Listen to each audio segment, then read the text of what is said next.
have let them down, I have let my country down, and I have let myself down. Did you ever take banned substances to enhance your cycling performance? Yes. Yes or no? Was one of those banned substances EPO? Yes. Did you ever blood dope or use blood transfusions to enhance your cycling performance? Yes.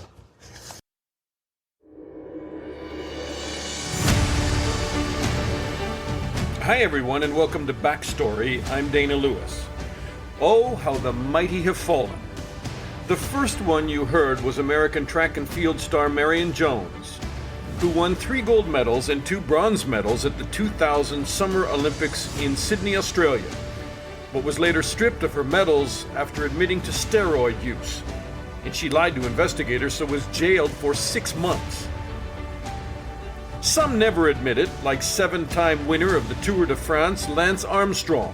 He denied doping for years and was finally cornered with undeniable evidence and came clean. But not before he attacked the World Anti-Doping Authority Chief Richard Pound, saying Pound's allegations of doping in cycling and against him was just the latest in a long history of ethical transgressions and violations of athletes' rights by Mr. Pound.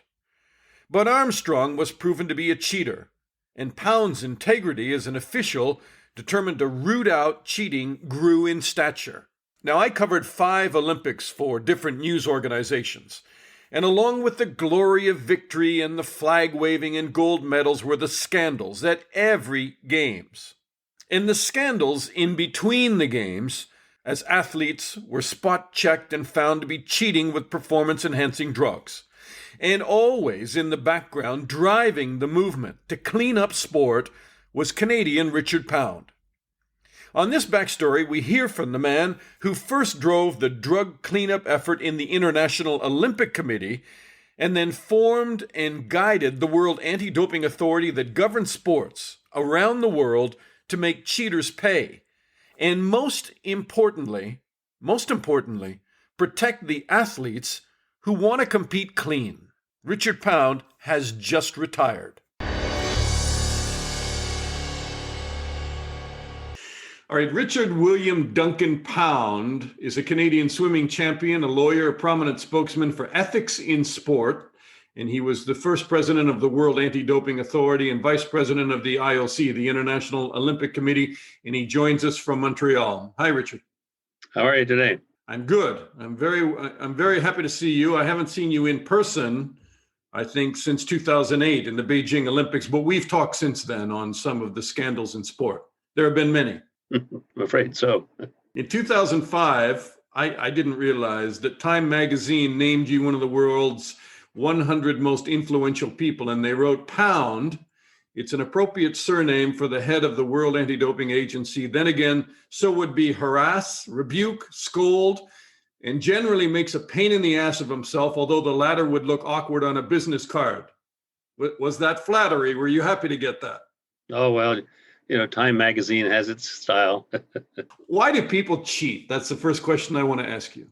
They want to win, and they don't really care how they win, and they don't realize that when they cheat, they don't really win. But anyway, it seems to be a feature of the human psyche. I mean, you were a great sports and are a great sports enthusiast. You were a competitor. And then suddenly you found yourself being channeled towards policing doping in sport. Is that a turn you wanted to take? Well, it's certainly one that I never anticipated. And when it happened, I remember as the World Anti-Doping Agency was being created, the IOC president of the day said, Leeson Deek, you must be the president of this. And I said, but wait, I don't know anything about doping. I've spent all my time in the IOC doing the television negotiations and the marketing program. And I said, aside from which I'm half dead from this Salt Lake City investigation. And he said he was unmoved.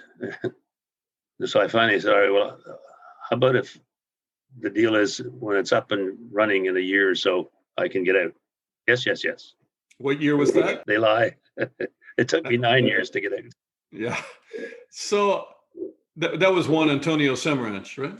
Right. I mean, you were first. I mean, it's worth mentioning that you were the first guy to negotiate television rights with the IOC and the networks, which became billions and billions of dollars. You probably had no idea what you were getting into then, but you certainly had no idea what you're getting into when it came to doping in sport.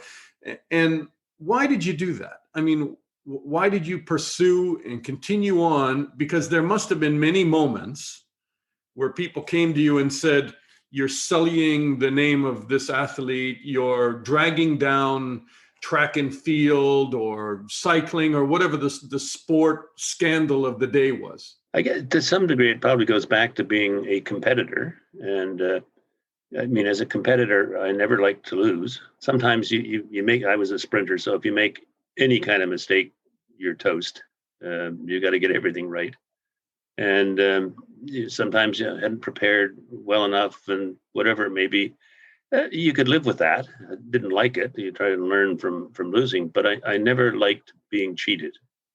And I don't think that that's an additional risk that athletes should have to take. So one of the deals in sport is you don't take certain substances, you don't use certain techniques. That's part of the rules. And if you cheat, that's not good. So I was always, the calculus seemed to me fairly easy. Either you followed the rules or you didn't. And if you didn't, I mean, there are all kinds of rationalizations, oh, I'm just trying to level the playing field because there are other people that are cheating and so forth. And say, no, you're not. You're actually trying to win. And if you find out that I'm taking 5 milligrams of whatever this prohibited substance is, you don't take 5. You don't want to tie with me. You're going to take 10 because you want to win. And I find out you're taking 10, so I take 20. And this sort of escalates to the point where the dosages become toxic or even lethal. So there's a health issue in it. And then there's the ethical issue, which is, but you promised to follow the rules that we all agreed on. And you just made a unilateral decision to breach them. That's not right. And there should be consequences to that. And how much blame do you put on the people around them, the coaches, the people who are promoting sport for money? I think a lot, far more than half the blame goes there. I mean, some of the athletes that aren't even of full age when they're put on these programs. I mean, if you remember the East German programs back in the 60s and 70s, it was the things they were doing to these young athletes, particularly female athletes, because the steroids were much more effective on them than they were on the men. It would make if you were an ethicist, it would make your hair stand on end. Yeah, and that's the era you grew up in, because when you were competing, the East Germans, that program, and then the Soviet program was probably at its height, without talking about Sochi yet. Well, it actually, when I was in the Olympics in 1960, there were no rules, no sport rules.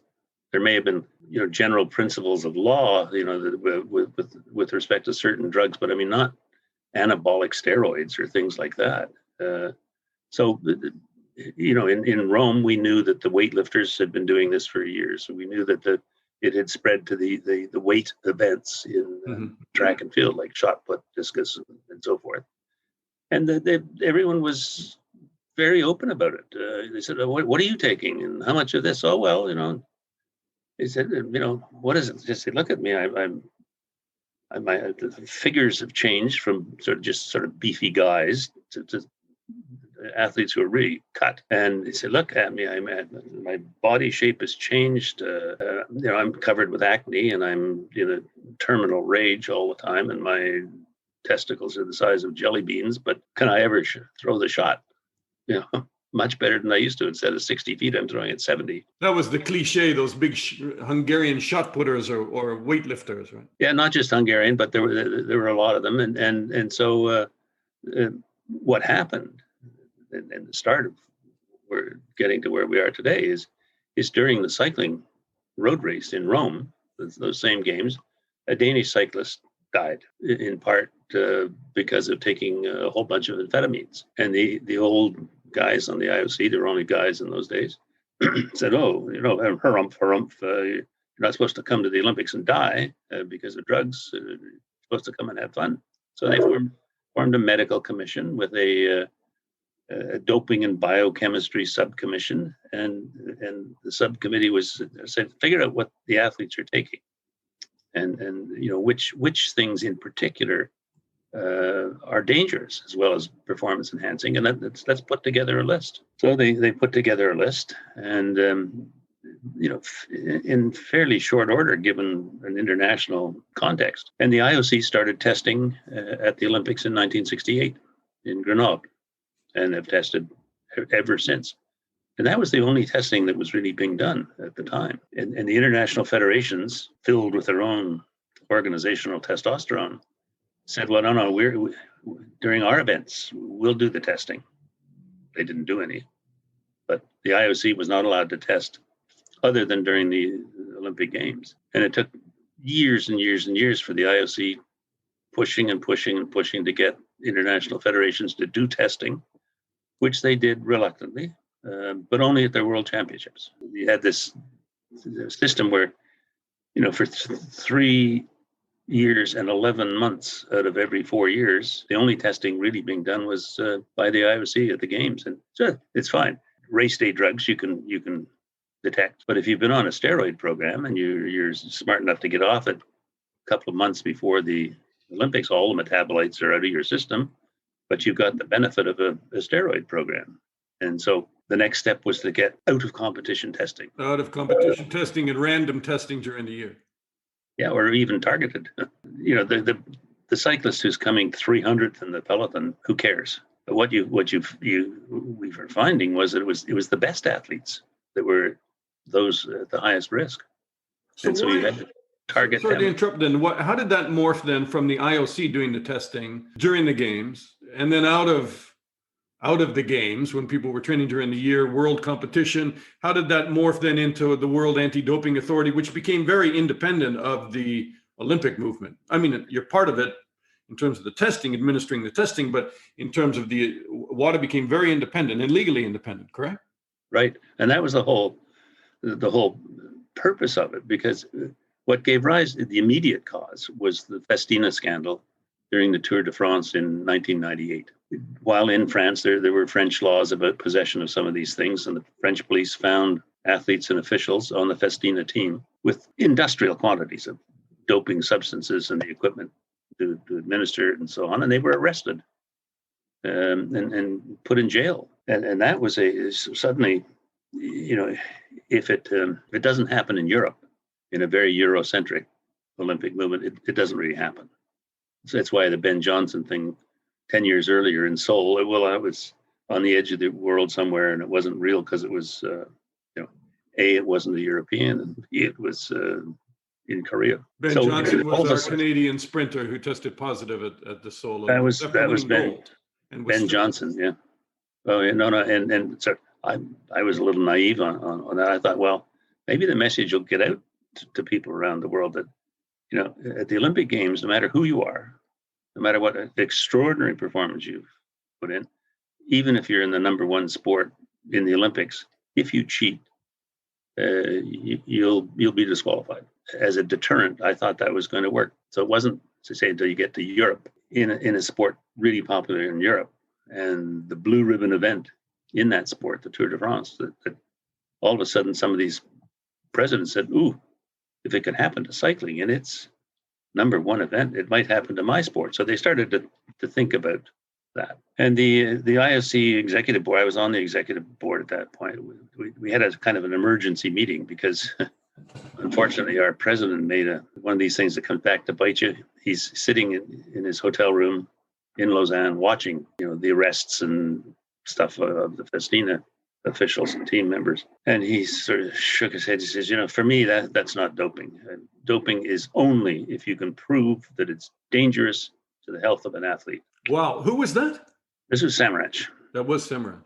And so, which is a perfectly defensible philosophical position, if you like, other than it was 180 degrees from what he'd been saying as president of the IOC. And he's forgotten that he's got a Spanish journalist in his room who's been given this rare opportunity to spend a day with Juan Antonio Samaranch and see how he runs the world of sport and he can't believe what he's hearing. So he's taking notes. There were no strictures on him. And in the next day, the El País or La Vanguardia Headlines. IOC president not serious about doping, that sort of thing. It was a media firestorm, which led to an emergency meeting of the IOC executive board. So we get to Lausanne, and so he says, "Well, what are we going to do?" And we're all looking at each other, saying, "We, we're here because what you did." Anyway, he already knew that. So our conclusion was, look, you can't depend on cycling or any other sport to make sure its athletes are clean. You can't depend on France or Germany or Canada to make sure its athletes are clean. And the IOC itself is too weak to control the Olympic movement. So what do we need? That's the diagnosis, the prognosis. We need an independent, international anti-doping organization that is not controlled by any particular stakeholder. And I said, well, as it happens, we have kind of a model that could be adapted for such an organization, which is the Court of Arbitration for Sport, which the IOC had created, I think, back in 1984. And it was made up then of equal representation from IOC, international sports federations, national Olympic committees, and Olympic athletes. Said, now, that's not going to be enough here because we need, the world of doping is a little more specialized. But if we added two blocks to that, one being governments, and they said, why governments? Well, in sport, we know who the athletes are. We know what they're likely to be taking. We know who the bad coaches and so on are. But we don't have any power to enter premises and seize evidence of doping. We don't have the power to compel somebody to give evidence under oath. Governments have those kind of powers. Okay. And then I said, we need a sixth block. We need a major event organizer. We need somebody with coaching experience. We need to get somebody from the pharma industry to help us with the technical stuff. And so that resonated. And they said, all right, well, let's see if we can do something. And we have to have, we need a world conference on doping because we got to get all of these stakeholders to come together and agree that an independent anti-doping organization is the thing to do. And so we called for a first conference in, I think it was late January of the following year, 1999. And we're proceeding towards this first world conference. Of course, then the doo-doo hit the fan with the Salt Lake City kind of improper conduct investigation, which was another firestorm. And I remember Sam Ranch says, maybe we shouldn't have this conference right now in the middle of all this. And I said, Juan Antonio, we'll get out of Salt Lake somehow. But doping's too important. We've got to get hold of this because there's a certain momentum right now. Okay, so anyway, sure enough, and they had to be seen to be acting, right? Yeah, the IOC. Yeah. Well, if you're going to assert yourself to be the leader of the Olympic movement, you got to, from time to time, you got to lead, not just follow. And so sure enough, if you had 15 minutes to speak at this conference, the first 5 were spent telling the IOC what a dreadful organization it was, and how the sooner it would vanish from the face of the earth, the better everything would be.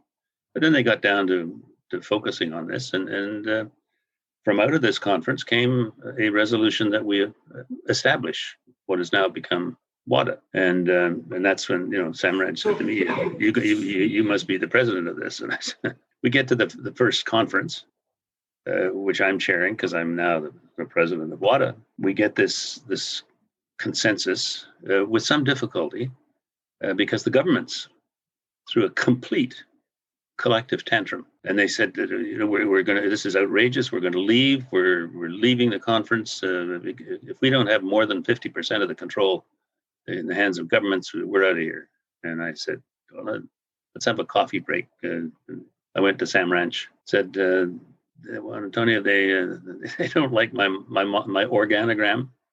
He told you we should never have had this conference. I said, no, actually, their idea is better than mine. He said, what do you mean? He said, well, listen, if they have 50%, because they're not going to get more than 50%, give them 50% control, they're actually going to have to do something, not just sit on the side and carpet the sports movement. And secondly, if they have 50% of the control, they can damn well pay 50% of the costs. So I'm going to go back and talk to them. So I'm go back to this room seething with 35 or 40 sports ministers. I say, you don't like my model? No, you hate it.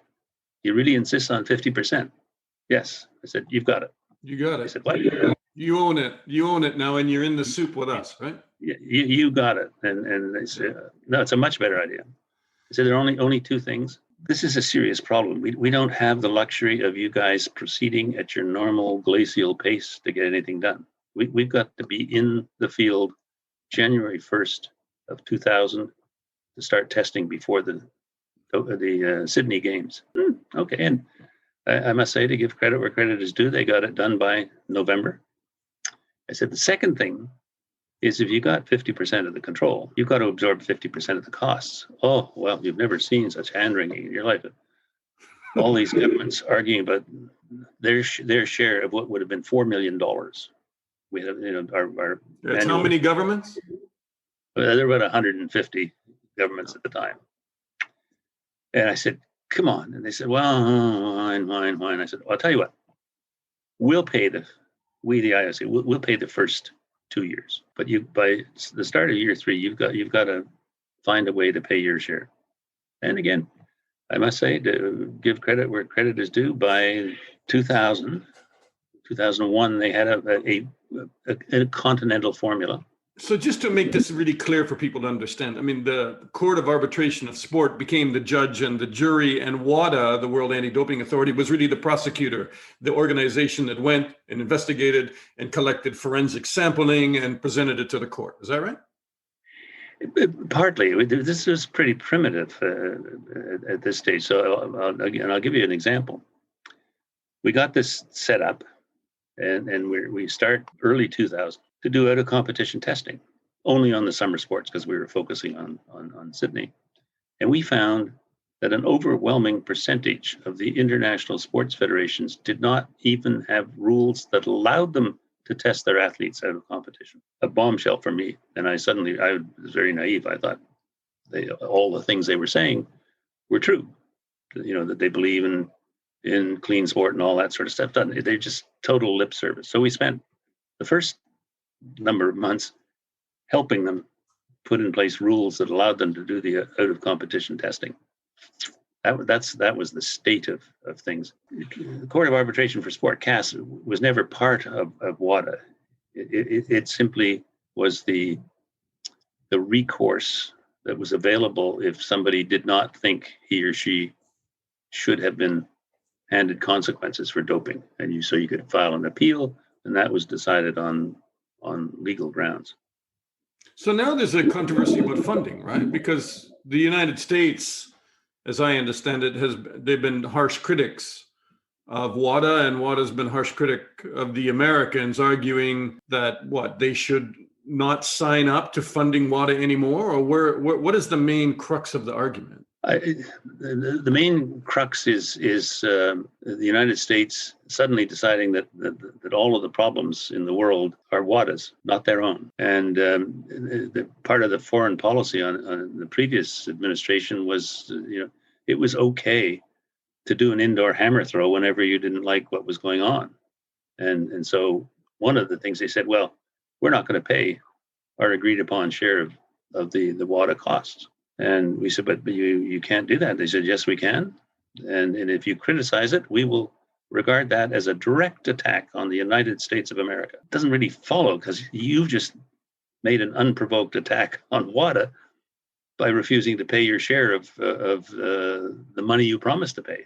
This is something you agreed to as the United States. What is the point of control, Dick? Like, what do they want to control? It's not really clear what they want. That's part of the problem. They just say WADA needs to be reformed. Okay, how do you want it reformed? Well, you've got to have different governance. Okay, what are your suggestions? They don't have any. You've got to have more athletes on. We've already got athletes on WADA. They have the same representation that the 50 or 60 international sports federations have, and that the now 206 National Olympic Committees have. It would not be fair to have any more. So you or were any less. you were quoted then as saying, "We'll have to wait and see, but at some point, if the U.S. becomes a rogue state, I think we will start looking at whether the games in Los Angeles should proceed. If they are not performing their obligations under the convention and they're trying to destabilize not only the structure but funding of WADA, that's not acceptable behavior." And maybe the IOC, as I understand, you went on to say, maybe the IOC says to America they can't compete. They become a rogue state. Part of the deal in sort of within the Olympic movement is you have to be compliant with the World Anti-Doping Code. One of the measures you would have to attract attention would be to make failure to pay your share of the agreed upon costs the equivalent of an anti-doping rule violation. And if you have an anti-doping rule violation, you're no longer eligible to participate in international sport, not just the Olympic Games. So that the way that that Russia will be unable to participate as Russia for the next couple of years. So that's one of the things you can do. All right. What I hope is that this rogue state mentality fades into the background, which is where part of the deal was it was like a United Nations, one country, one vote. U.S. says no, we're paying far more than Haiti is, so we should have more votes. He said, but that's not the deal. Well, that's the condition we have. This sounds like Trump and NATO, to tell you the truth. Well, it does. It's been festering for a while. We think a lot of it emanates from the United States Anti-Doping Agency. Russia. I mean, people don't realize that in 2014, Russia ran a state-sponsored doping operation where essentially they were preparing cocktails, giving them to athletes, smuggling urine out a back door of the facility where these urine samples were supposed to be held secure. So there you have a state that is supposed to be helping WADA make sure its athletes are clean.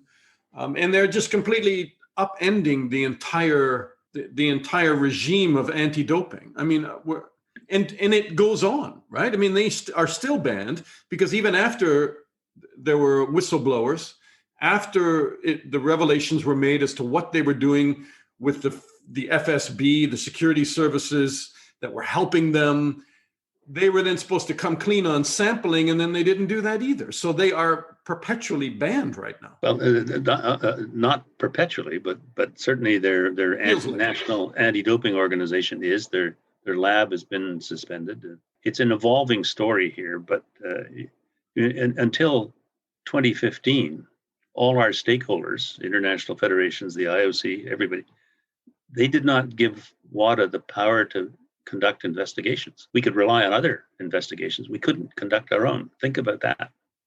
A lot of folks didn't want an independent international anti-doping agency looking over their shoulder in what many sports were very cozy arrangements regarding doping. So the first one regarding Russia came about as a result of the Stepanov's expose on German television at the end of 2014. So these are the whistleblowers who fled to the United States later on, and one of them was a coach and one of them was an athlete, and they laid out exactly what was going on in Sochi.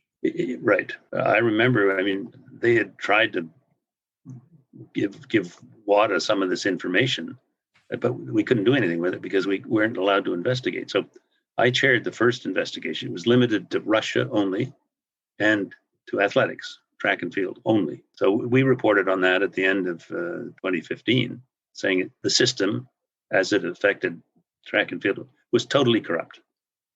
But there were two loose ends that we didn't have, and they weren't really necessary for our report on it. One was the FSB. The FSB is present regularly in the Moscow laboratory. And we said, well, what is the Russian state interest in stale urine provided by athletes? That was a kind of a does not compute. The other was reports of athletes coming with brown paper bags with containers of urine and depositing them at various sport. So what's that all about? Is this kind of secret testing to see what their clearance times might be on a steroid program or what? didn't know, but we made the observations. The subsequent investigation by Richard McLaren put those ends together. The FSB was there because they were involved in the substitution of samples given by Russians in competition, pouring that stuff out, replacing it with clean urine, the paper bag stuff, which had been frozen and kept for just this kind of an occasion where the Russian athlete was tested in competition and would have been bounced, except for the switching of the urine. So they cannot participate in Tokyo. So years, decades after you started all of this, isn't it a bit dark to you that probably what was a few athletes cheating, or a few hundred, or maybe a few thousand throughout the whole Olympic movement with their individual coaches, became almost like where you began back in East Germany? Not you began, but where all of this controversy began with the pharma labs in East Germany, state sponsored. I mean, it seems like we haven't gone forward. We've kind of gone where? Well, one of the things we've done is we've turned over the rocks, and now people have at least a better idea that this stuff is going on, and that it's not here and there. You know, in cycling, they used to say peloton is clean, and then despite themselves, they found that was an outlier.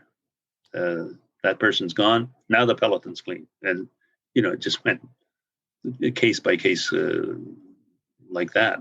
So, but there's it's certainly double digits in terms of a percentage, and we're getting better at it. And we've got you've got out of competition tests. You've got you can find very small quantities, so you can get athletes that are coming off a program, and there's very little traces left of the stuff they've been taking. But now we can find it.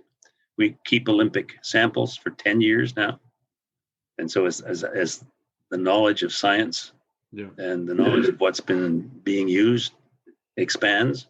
Because it's always a cat and mouse game where they use masking agents and different things, and they figure your testing will never find this, but if you hold it for 10 years, that's a long way. And then you go back and strip medals from athletes. Absolutely. And that's, in a sense, if you think about it, that's probably a more devastating outcome for athletes than being caught on the competition day and saying, they got me. It's a fair cop. And I'm out of here. But 10 years later, you finished your career. You've got a family. You've got a job. You have a reputation in your country, and you're exposed as that being all false. It's Do you support calls for tougher punishments like jail time for athletes? And some of the American debate is that they just don't suppress doping, but they rid sport of it with very tough measures, including jailing. I mean, Marion Jones the sprinter went to jail, but not very many people go to jail. Well, she went to jail not for doping. She went to jail for lying to the FBI. Yeah. And basically, philosophically, if you cheat, I don't want to play with you. I just, go away.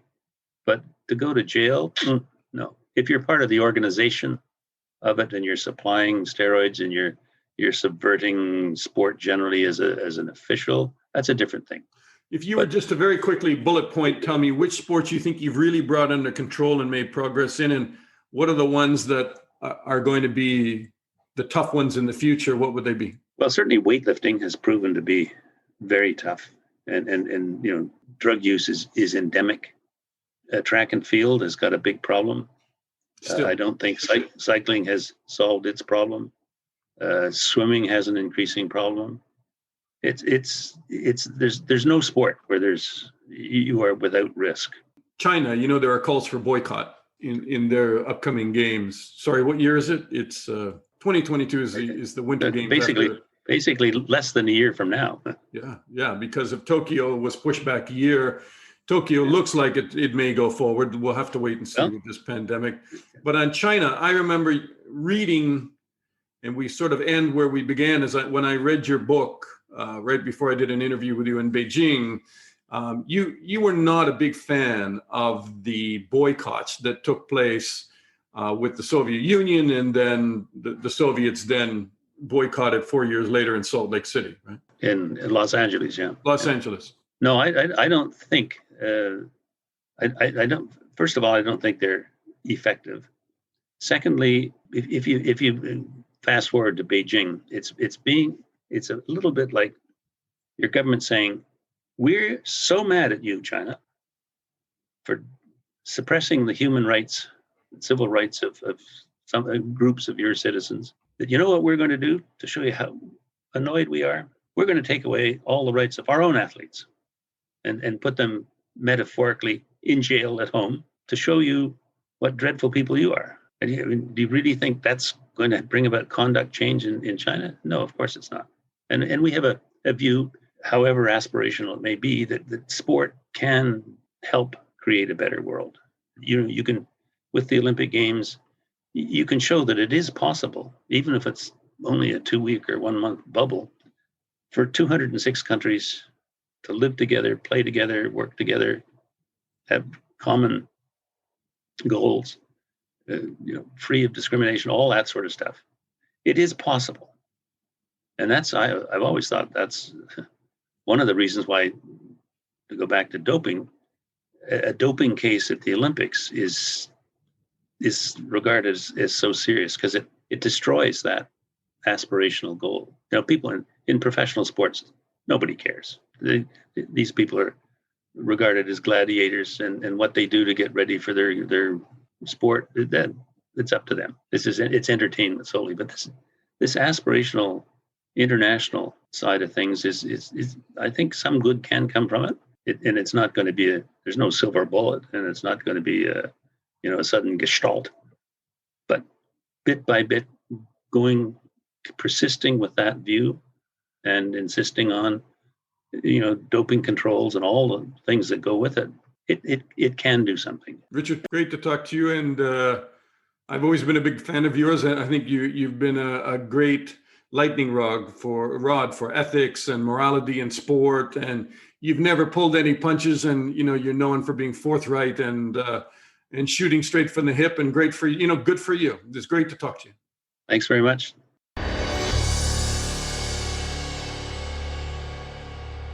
And that's our backstory on Richard Pound and WADA, the World Anti-Doping Authority. This struggle to clean up sports, as you already know, is endless.